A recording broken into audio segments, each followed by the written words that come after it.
welcome to Comics Bazaar, the channel of comics commentary and arcana. This video features Marvel Fanfare, issue number 40, cover dated October 1988.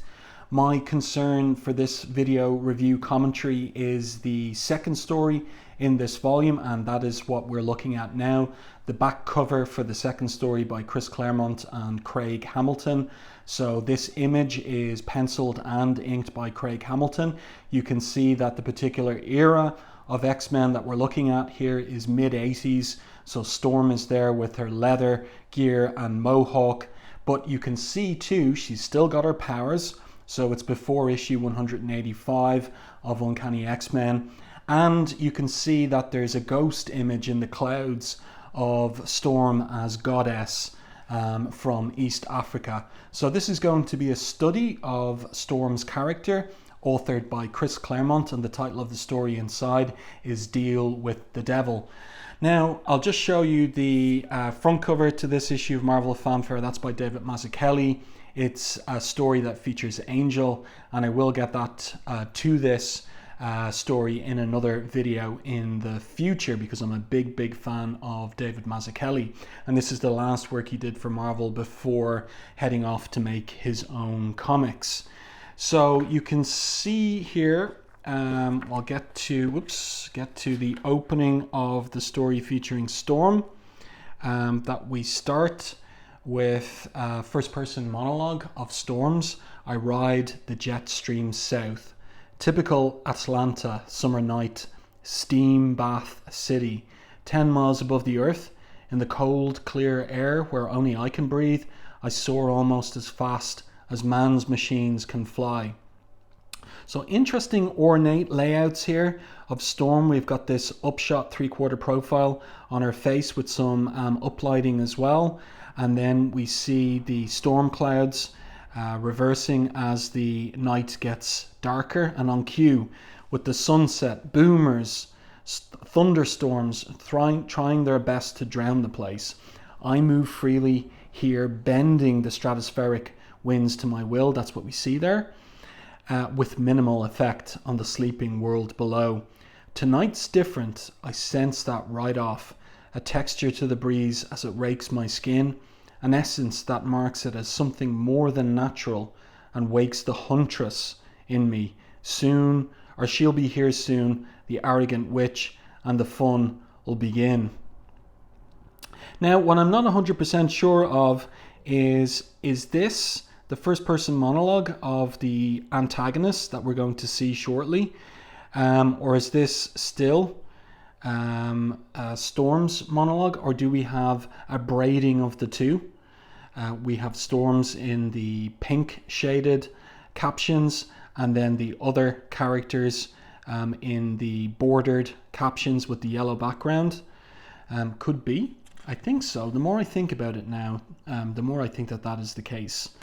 Let's turn the page, and we get a big splash here. There are 15 pages of story and art in this particular story or tale, and there you can see the title, Deal with the Devil. Storm there with her face mostly in silhouette, trying to command the storm clouds. I am Storm. In me, name and power are one, for mine is the ability to control the weather. In my time I've been called a goddess. I am a mutant. So here's our creator team down here. Claremont writer, Craig Hamilton penciler, Rick Bryant inker, Jim Novak letterer, and Petra Scotese colorist. At this point too, and this is important to note, Jim Shooter's gone from Marvel, so this is a story that comes under the editor-in-chief-ship of Tom DeFalco, who was somewhat more liberal than Jim Shooter had been in respect of certain characterizations. In particular, the characterization of homosexuals or gays in the Marvel universe. So once Shooter's gone, you begin to see some characters identifying as gay within the universe, and that's Marvel universe, and that's pertinent to this particular story. So Storm here continues with her first person narration. That makes me more than human. Whether more means better remains to be seen. I lead the X-Men, a band of adventurers. more often outlaw than not, although we are in truth what some refer to as superheroes. Our charter is to protect this world and its people from any who would do them harm, and as importantly, seek out others like ourselves, help them learn to use their extraordinary powers, and then choose a life path that will endanger neither themselves nor society around them, and if possible benefit both. A noble dream, would it were as easily done as said.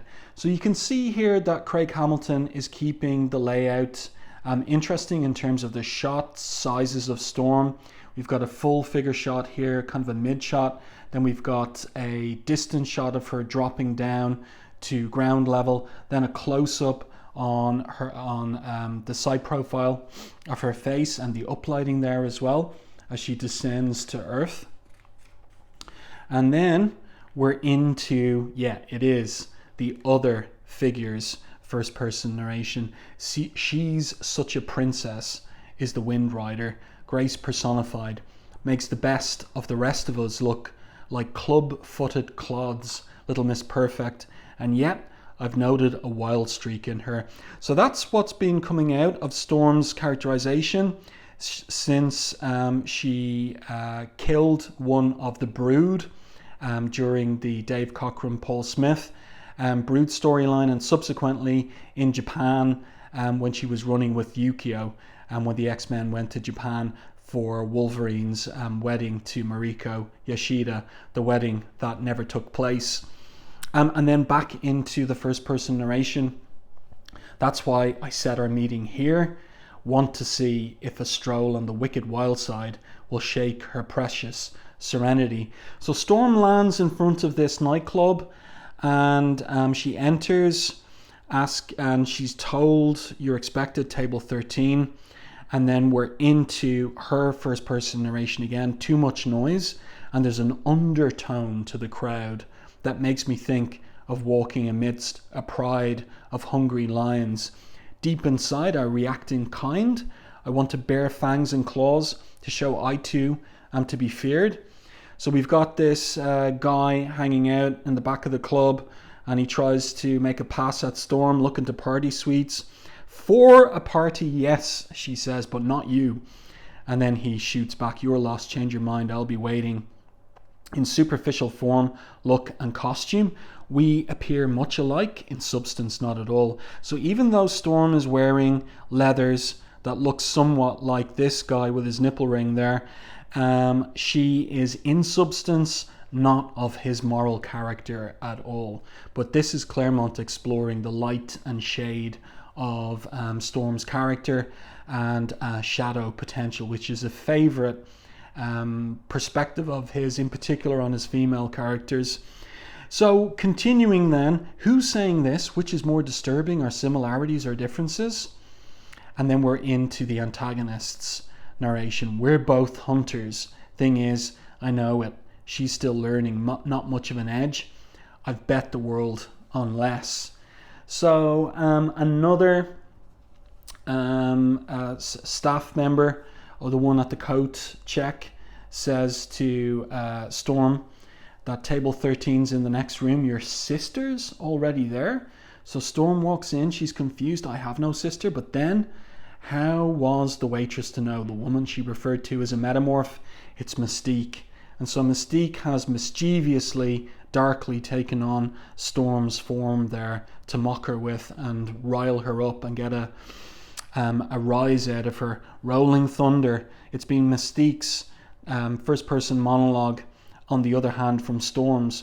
Rolling thunder outside, louder than the band. St. Elmo's fire flickers in neon shadows. Flash of embarrassed anger on Storm's face. Got to her? Silly baby, this is the least she should have expected. So let's continue, and we get a look at Craig Hamilton's design for, let's call her Dark Storm here.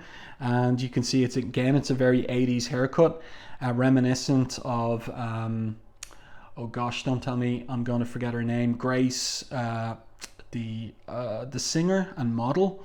I'm trying to remember her surname, just can't remember it now. Someone's going to tell me in the comments, no doubt. It'll come to me hopefully by the end of the video. In any case, Mystique offers Storm a seat. Have a seat.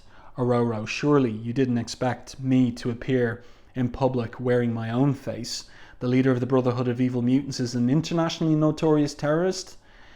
I thought this camouflage would avoid any unpleasantness. You've nothing to fear. A truce exists between us, remember? Your safety is guaranteed. On that I pledge my word of honor. But Storm puts it to her, assuming of course that word means anything. Very good. Mystique laughs. I believe there's hope for you yet. But if it causes you such distress for me to wear your face, that's easily remedied. So she takes on the visage and form of Kitty Pryde.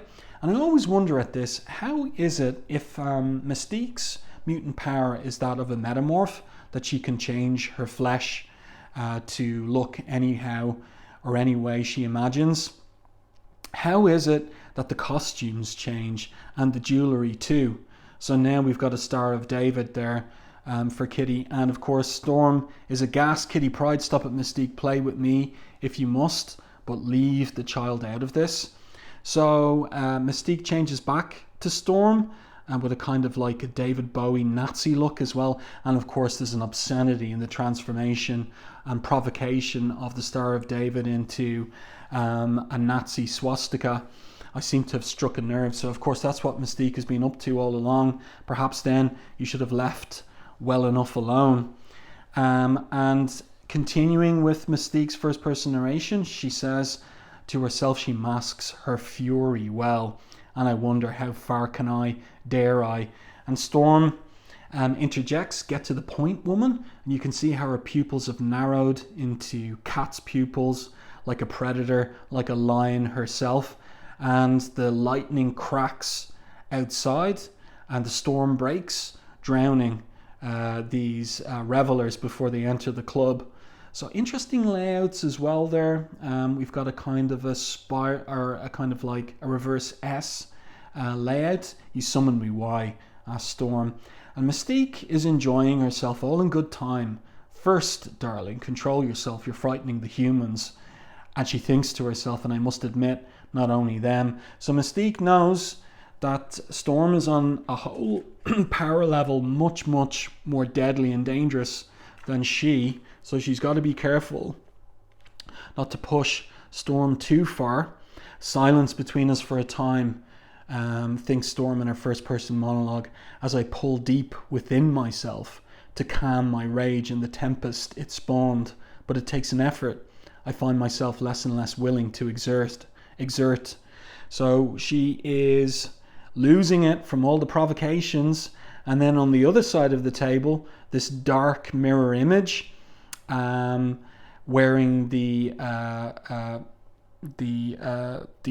kind of like racy stockings as well, says, or rather Mystique thinks to herself, in her eyes we both behold the abyss. She's a vital, passionate woman. How long can she deny her natural human emotions? And what will happen when that volcano eventually erupts? So again, this is really an overarching theme of Chris Claremont's work, particularly in the course of his 16-year original run on the X-Men, like the volcano of dark desires that bubbles under the surface of all people and characters that he writes. So now down to business. Now remember, this story happens between Uncanny X-Men 184 and 185. And so Rogue has gone missing from the X-Men, and Mystique asks, where is Rogue? She's my daughter Storm, as much mine as if she was my own flesh and blood, not some pretend protege like your Pride brat. I've been trying to contact her for days at Xavier's school. So Storm says she's run away, and Mystique exclaims, curse you all, I knew something had happened. And Storm says she's been under considerable and increasing strain lately. Professor Xavier believes it is a remanifestation of the psychic instability that prompted her to seek his aid. And Mystique shoots back, fat lot of good, he's done her. And Storm hits back with, could you do any better? Did you? So I love the way that Craig Hamilton has laid out the page here, where we've got Storm on one side, Mystique on the other, and the accusations and hits are flying back and forth between them. And then in the middle of it all comes this man's mostly naked backside. Freshen your drink, and how about you? Name your poison. So Mystique tartly says she'll have hemlock. And the guy here, what an outfit. What a 1980s outfit. Makes me think of that band that plays towards the beginning of Lost Boys, that Joel Schumacher movie. And, you know, let's not put a tooth in it. It's pretty gay. And I'm going to have a little bit more to say about that in a moment or two. So the guy continues and says, don't know that brand. Didn't think so, says Mystique with a big smile on her face. Never mind, because of course hemlock is literal poison. And the guy says, love your hair and bewitching outfits. And Mystique is enjoying it. Behold, darling, evolution in action. But in which direction? Superior service merits an appropriate recompense. So she kisses the waiter, and Storm is how will I put it? Like, it's more than miffed, but she is observing, and she feels also a provocation in this. She's so free, so casual with her favors, giving and taking pleasure when and as she pleases, where I dare not. She knows this, which is why she does it. My face is stone, her is quicksilver. Now again, this all happens after Uncanny X-Men issues 172 to 175, when Storm ran with Yukio in Tokyo. And some readers have conjectured that maybe there was a little bit more than friendship in the relationship between Storm and Yukio. Not that there's any evidence anything was consummated, but that there is like hinting, that Claremont is hinting that Storm has some, let's call it, bisexual tendency. Filled with emotions that mean nothing, she continues, of Mystique. Both facades, she does not care. I dare not allow myself to. Which of us, I wonder, is the better off? And then look at this. Mystique there slaps the waiter on his pretty much half-bare bottom, and off he goes with no complaints. He does not feel he's been sexually harassed way back in the mid-1980s. And Mystique coos after him, delightful boy, such a pity, my dear, you don't know what you're missing. So she's just all the time really working Ororo's buttons here. Is there a reason for our meeting other than this game of one-upmanship? Actually, yes. Rogue. So in Storm's first-person narration, a flash in her eyes. Here at last, something that does matter. So Mystique continues, wearing Storm's face. She stands falsely accused of murdering an agent of S.H.I.E.L.D., the International Intelligence Organization. I'm working to clear her. But in the meantime, a federal strike force is on her trail. In their possession is a weapon putatively capable of stripping any super being of his powers, perhaps permanently. And this is the weapon created by Forge. And look at the coin toss going on there as well. So whom will the weapon be pointed at? Well, it's going to be pointed at Rogue, but it's going to hit someone else. How do you know all this? Asked Storm. I have my sources, says Mystique. What are they? And of course Mystique won't tell her. However, I assure you they're unimpeachable. You know where she is? And Mystique says, I know where to look. A list of the child's haunts. So she hands a slip of paper with the list to Storm. The most likely possibility is Caldecott County on the Mississippi. It's where she was born. Oh, didn't you know? Ah, well, everyone has her little secrets. Or perhaps Rogue doesn't trust you as much as you believe. So Storm asks, why tell me this, Mystique? Why involve the X-Men at all? I would have thought this a perfect opportunity to win her back. Is that not what you want? And Mystique says, more than anything, but assume you're correct and I succeed. Nothing will have changed. Her power will still be out of control. I'll still be unable to cure her. I thought of allowing the feds to catch her and use their neutralizer on her. She'd be normal then, with nothing to fear, able at last to touch and be touched, to live an ordinary life. Can you imagine, Storm, being terrified to touch your own child? Because in a very real sense, that touch means your own destruction as she absorbs your psyche. Or being afraid to touch anyone for that same reason. Could you endure such an existence? So Mystique is worked up. She really truly does care about Rogue, and that's to the credit of Claremont's characterization of his villains. Insofar as he explores the dark shadow side of his heroes, he explores the light, good side of his villains too. And Storm agrees to herself, in a sense I do, but I love this. To Mystique, she says the opposite. I do not know. And then Mystique looks at her. I was tempted, still am, but the device is untested. No one has the slightest notion of whether or not there are any side effects or how serious they might be. The risk is too great. Moreover, I can't do it, not to Rogue. So Storm is looking at that, opens her eyes, and Mystique continues, I haven't the right to make that decision. It has to be hers alone. So Storm, I leave her to you. I trust you're pleased the X-Men win again. And the price, asks Storm, because again, this is a leitmotif, an overarching theme of Claremont's work, that there's always a price for easy wins, too easy wins. If looks could kill, Storm thinks. And then Mystique says nothing higher than you dare suspect which. So there's a trap in the information that Mystique has given to Storm. So Mystique stands up. And of course, look at the difference in their characterization too, just at the level of the fact that Mystique is a smoker. She's been smoking continuously throughout the meeting and drinking too, whereas Storm, of course, hasn't touched any substances. Consider this a gift from a mother for her child, and off she walks. So Storm is there looking at the list, and Mystique continues in her first person monologue as she walks through the raucous club. She doesn't follow, wouldn't matter if she had. Dance floors jammed under Christmas coloured strobes.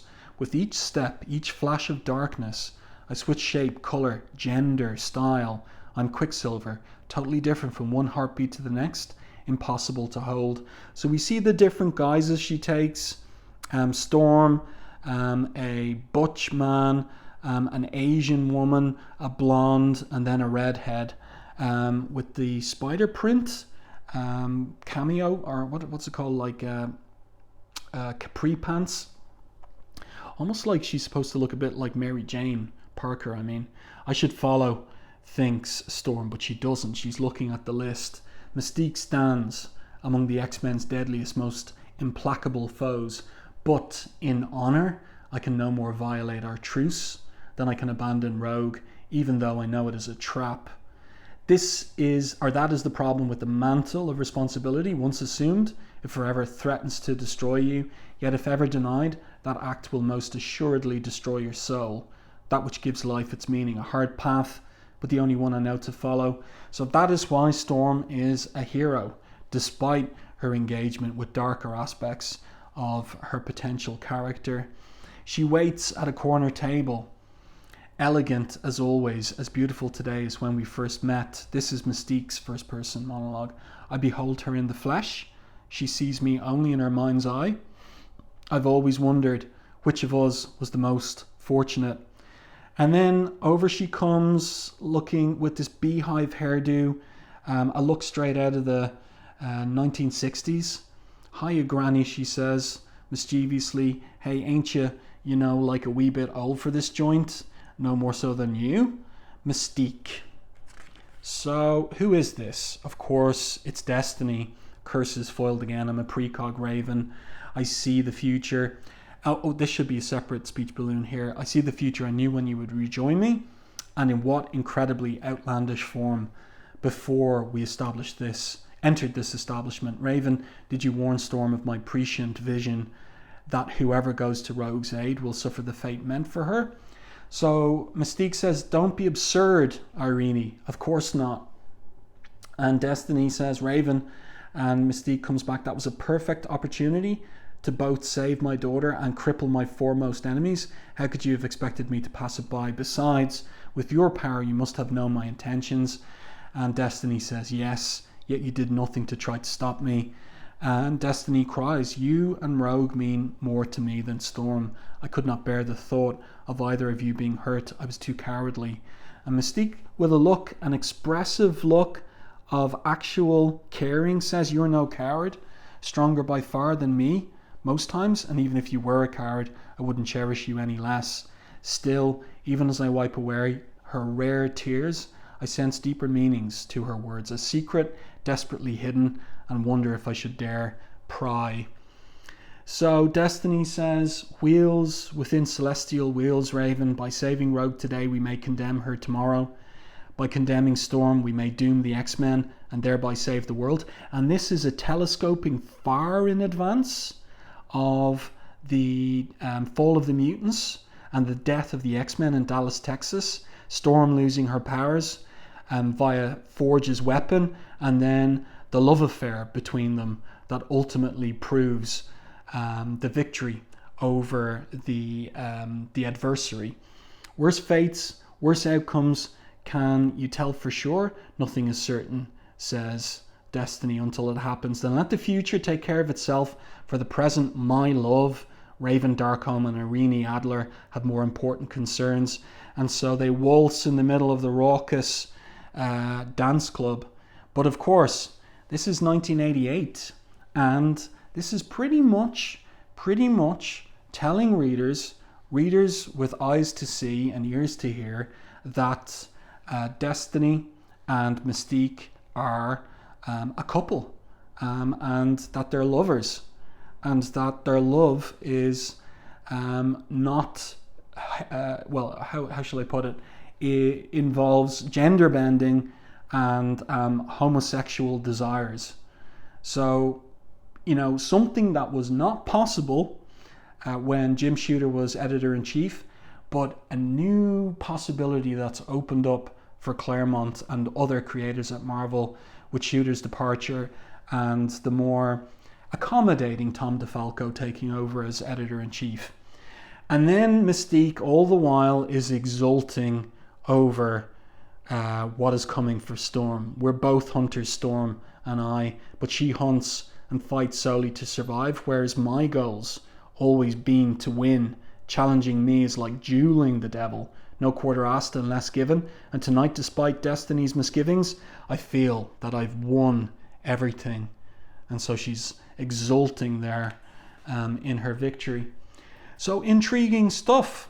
Let's turn the page, and there's a couple of full page images at the back of this issue of Marvel Fanfare, 2 by Craig Hamilton, the artist of this story that we've just looked through. So you can see here there's Doctor Strange and Clea.